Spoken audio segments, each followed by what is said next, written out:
এখানে আমি আম, আলু, পটল, মাছ রান্না করেছি।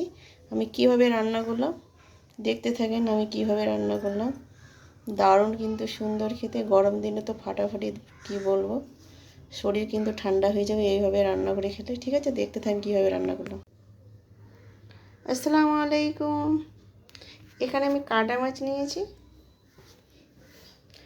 এখানে রসুন, পেঁয়াজ, শুকনো লঙ্কা এটা বেটে নিব আমি।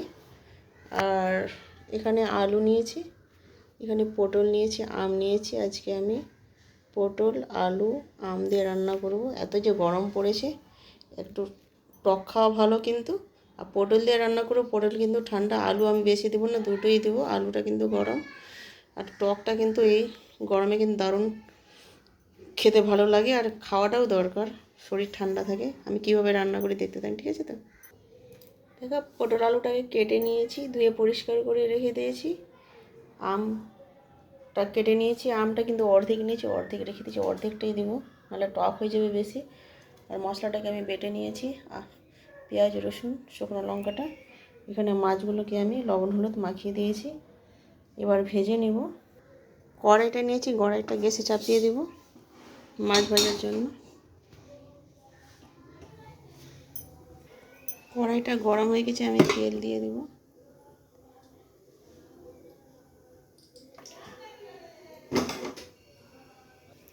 তেলটা গরম হয়ে গেছে, তেলটা কড়াইয়ের চারপাশে লাগিয়ে দেব।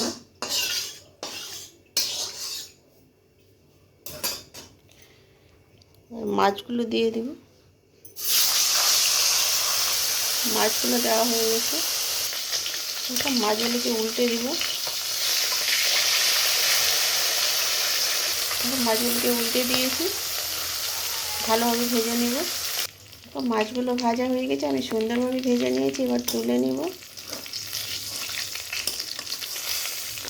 দেখো, মাছগুলো তুলে নিয়েছি। কড়াই আর একটু তেল দিয়ে দিব।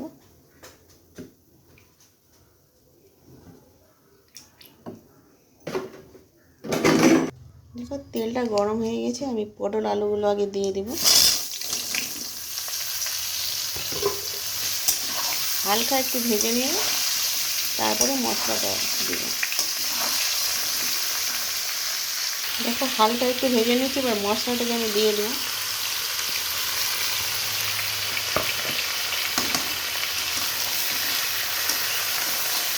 মশলা দিয়ে আর একটু ভেজে নেব। এখানে লবণ হলুদ নিয়েছি, এবার আমি তরকারির মধ্যে দিয়ে দেব।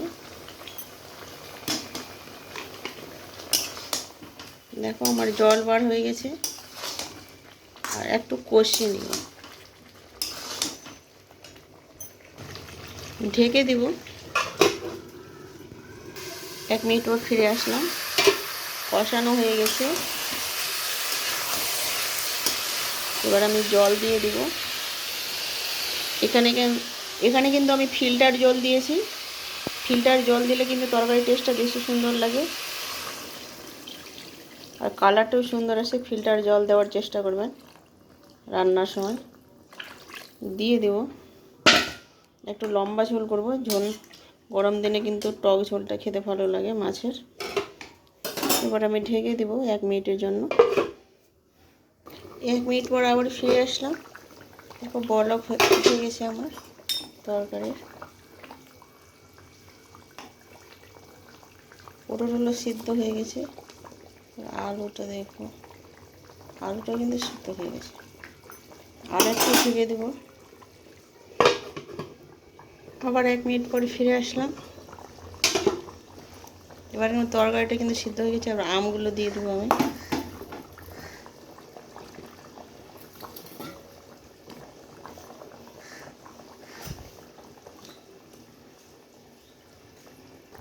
এবার মাছগুলো দিয়ে দিব।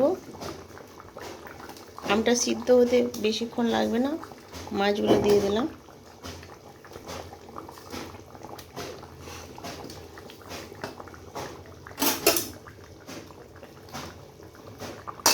এবার 1 মিনিটের জন্য ঢেকে দেব।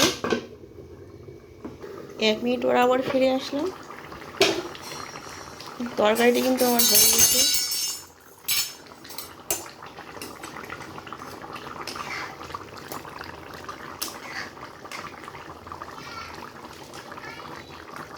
সব সিদ্ধ হয়ে গেছে। তরকারিটা কিন্তু আমার হয়ে গেছে, আমি ঢেকে দেব, গ্যাসটাকে অফ করে দেব। এবার তরকারিটা দেখাচ্ছি, দেখেন কীরকম লাগছে তরকারিটা আমার। দেখেন আমাকে আজকে গরম লেগে গেছে, গরমের জন্য শরীর ঠান্ডা করার জন্য আমি আজকে কিন্তু এইভাবে তরকারিটা রান্না করলাম। পটল কিন্তু ঠান্ডা, আম কিন্তু ঠান্ডা, মাছ দিয়ে রান্না করে দেখুন এইভাবে শরীর ঠান্ডা হয়ে থাকবে। যে গরম পড়েছে কি বলবো, বলার কথা না। দেখতে পেলেন আমি কীভাবে রান্না করলাম। এখানে ভিডিওটা শেষ করলাম। আসসালামু আলাইকুম, আল্লাহ হাফেজ।